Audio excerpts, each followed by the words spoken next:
Hello, Ian here again with some Monday mindfulness for you. And today we're not doing the traditional guided meditation. If you want to do one of them, awesome. We have other videos on this YouTube channel that you can go to if you want to jump into one of them. Today we're going to do more of a practical application of mindfulness in the 13-week system.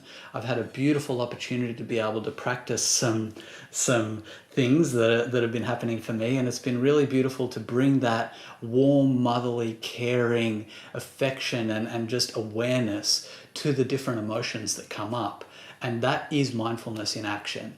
So I'd like to just run you through what I've been experiencing, and then if you want to apply that to some of the weeks that you're practicing, go for it. So I'd just like to start by saying that this week that I'm focused on is focused on graceful flow and really finding a way to have that smoothness in our lives and that attitude of gratitude, really. And one of the areas where I've found that I've had challenges is in the acceptance of the way things have panned out and the way things are panning out, and as they come up, like a little bit of resistance.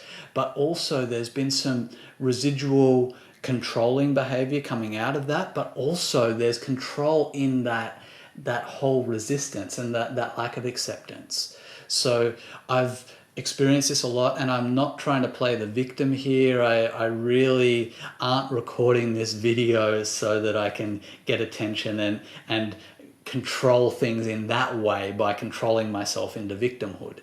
I find it a little bit ironic that today I feel like recording this inside rather than outside, mainly for lighting reasons, but it's interesting that that's kind of a controlling thing as well. We've got this white, clear background around us and a controlled environment where we're going to talk about control. So I totally understand that people are doing the best they can with what they have. I feel like I've got a lot of different situations going on right now. I feel like my glandular fever is acting up a little bit. I feel that there's a little bit of a situation with just not knowing where I'm going to be able to be next week, and not knowing if I'll be able to continue with certain projects because of visa logistics. There's also the culture that's very, very different here where I am in Montenegro. There's the language, which I'm not totally comfortable with. And I feel that this is a perfect storm that's kind of pushing my buttons at times. And it's been beautiful to be able to see my body's reactions and habits that have come up since I was a little kid, and to be able to really watch these different dynamics come up and really see them with that mindfulness perspective of that loving, compassionate approach, and just being able to see this thing and see like, okay, what's really happening here? Because realistically, I'm not a victim here at all. I could go back to Australia tomorrow, and I am really, really blessed to be here by the sea with the ocean and amazing friends around. So it's an amazing dynamic to be able to practice this practice. This controlling behavior is totally natural, and if there's areas where we can't control and we want to control, it's natural for the body to try to control something. Like I understand that some people who can't control their passions or the areas that they're really excited about in their lives may move towards an addiction or something, or they may try to control somebody that they feel they can control.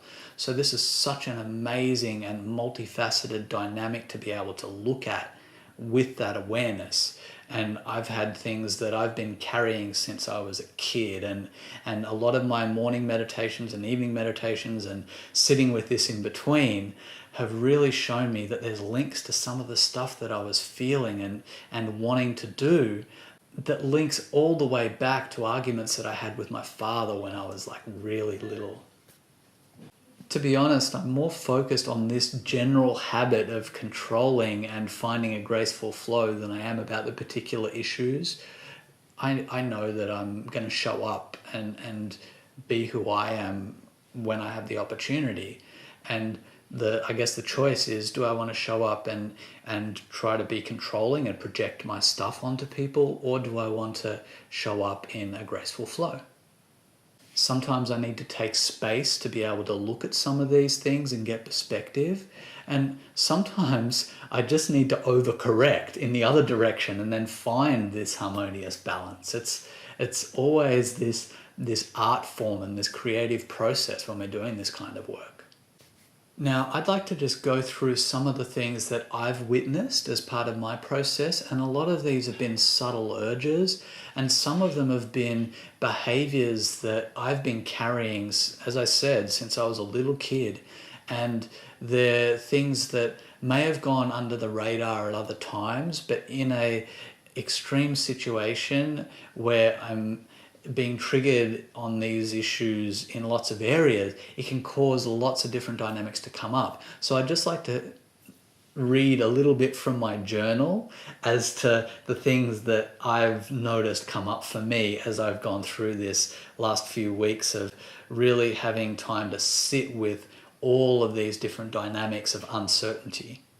So there's been an urge to sleep more, to smoke, to not smoke, to hold on to knowing, judging, planning, reaching, attention seeking, dismissing others, arguing, sharing facts, wanting to demand things, TV watching, general numbing, micromanagement of things, self-touching, like wringing hands and things like that, blaming, a little bit of vengefulness at times, like trying to help people to understand exactly my perspective, tidiness, gossiping, smothering behavior, asking for help, preparing a video like this one,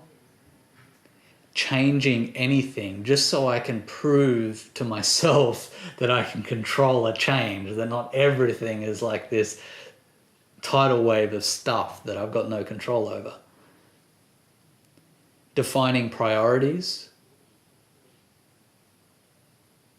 sexualizing, journaling, righteousness, overworking, feeling overwhelmed and like a victim, seeking to control perspectives and opinions like I talked about before. Anything that I can be the boss of, even problem making. All of this is seeking some sort of fabricated self-importance, any kind of way for the ego and the mind to appear like they have control. And I'm not saying they're bad. I'm not saying this is something that needs to be controlled, changed, and moved on from. What I'm saying is that this is a way that the body responds when it feels threatened and when it feels out of control. And it's nice to be able to gracefully manage this and consciously choose actions rather than lashing out and projecting this stuff without actually addressing the key causes of what's going on. I've actually noticed that some of this stuff has shown me areas where I just hadn't forgiven myself and I hadn't made peace with some, as I said, issues that happened when I was a little kid, and just being able to find grace with them and being able to feel like I was enough when I was arguing with my dad and trying to be right about things. I was enough when I had the situation with my dad passing away and feeling like I had to control things there. Every moment was enough, and just being able to see these remnants of the past and these projections of the future come up and being able to make peace with them is such a gift. I'm so grateful to have the opportunity to go through this process and have the space to do it and be able to really practice 13 weeks through this and find the habit and this natural flow of a graceful flow. So being able to really work with these things and deal with these teachers. So there's certain things that I've been doing as part of my practice of this Graceful Flow Week. And the first one has been to slow down, really take more than enough time to meditate. My daily practices have been huge through this process. And it's been nice to be able to just notice the flavors, the subtle experiences of these controlling situations that go on. So noticing that there's kind of a locking down and a tension that's associated with it. And I feel like there's also a certain sense of numbness, like the body gets kind of tight and the walls go up in a way that feels rather numb and detached. So that is a very good telltale sign that there's something controlling going on in the body or the mind. There's something going on there that's worthy of being looked at. I've found it's really been valuable for me to take space if I do notice some of these triggers, to be able to, I'm choosing rest over action as far as a knee-jerk reaction. If after a breath, even if it's as short as one breath, to be able to just say, okay, there's something that wants to control here. Let's have a look at it. And I even appreciate taking 5 minutes to rest rather than going into a knee-jerk reaction, and then I can more consciously step into that situation. And I know the mind sometimes can tell us lots of stories about things, and that's why this 5 minutes to just rest and absorb and witness all of this going on can be really useful.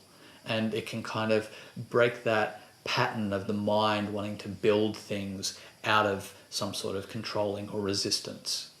I feel like this process has been a huge invitation to humility, and there's trust that goes along with that as well, because when we're humble and honest with ourselves, we can start to build trust that, oh yeah, the worst thing that's going to happen is I'm going to be able to just see these things and get a better look at it and be able to just compassionately hold myself, and I'll be there in this compassionate, loving way regardless of what's happening. So I know that there's a soft place to land, and I felt that's really important. I'm very aware that if I can control anything, it's my actions in this moment. I can't control somebody else's actions. I can do my best to communicate, and I also can't control past circumstances or predict future circumstances. All I can do is work with this moment, and I'm really, really grateful for that opportunity. It's also given me the opportunity to simplify things. As I said before, it gives me just the awareness that all I've got is now, but it also lets me realize that, man, there's nothing to lose here. All I can do is show up and be passionate, be clear, be organized, be all that I can be, and just know that however I show up is going to be enough. And that's been, as I said before, like the mother's hug. This is mindfulness. This is just being able to be here and embrace and experience this moment, these emotions, this story that's going on in the mind. All of that stuff is our experience now, and it could never be any different. We can learn from experiences, but now is now. It is what it is. I've also noticed that it's been really nice to be able to have times of presence. I spoke before about having a 5-minute break. Having a 5-minute break, if it's swimming, if it's time in nature, if it's playing with kids, just taking some space to be able to get perspective and to just get present can be really useful, because the mind can tell stories and it can muddy the water a bit. So being able to get present again can be really useful. And I'm not saying to run away from what we're feeling. I feel like that can be useful at times to kind of just slow the pace so it's more bearable.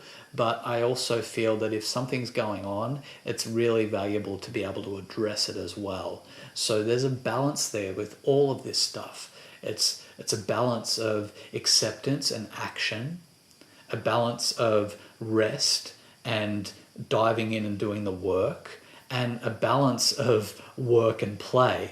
So just really finding a sweet spot where you can find your grace. My week right now is about graceful flow, and it's these circumstances that let us try and test these things and be able to build that habit so it's solid and strong and can be this natural way of flowing in the future. So this is just some insights into what I've been practicing over the last few weeks, and it's been such a life-changing gift. And this is the system of 13 weeks, bringing that perspective, sensitivity, and proactive action to the ways that we're building our habits. So if you'd like to see more about 13 weeks, go to 13weekstoawakening.com. If you want to leave us a message about any questions, if you'd like a copy of the book, let us know. I'm more than happy to send you a free PDF. If you want a paperback copy, you can find them on Amazon through the website. There's lots of ways to get in touch, and I'm here to share, to support whatever process is going on, to answer questions, to ask questions, and to just be a servant of our community. We're in this together, and I really do care.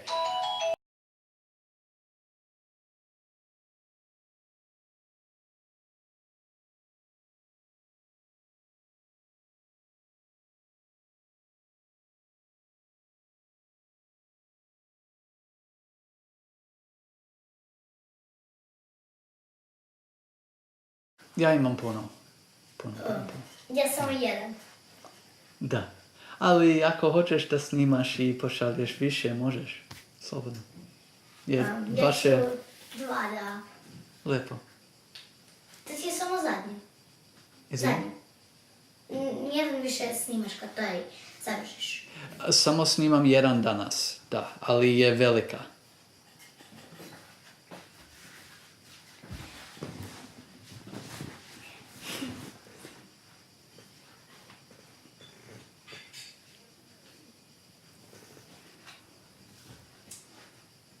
Još završio si?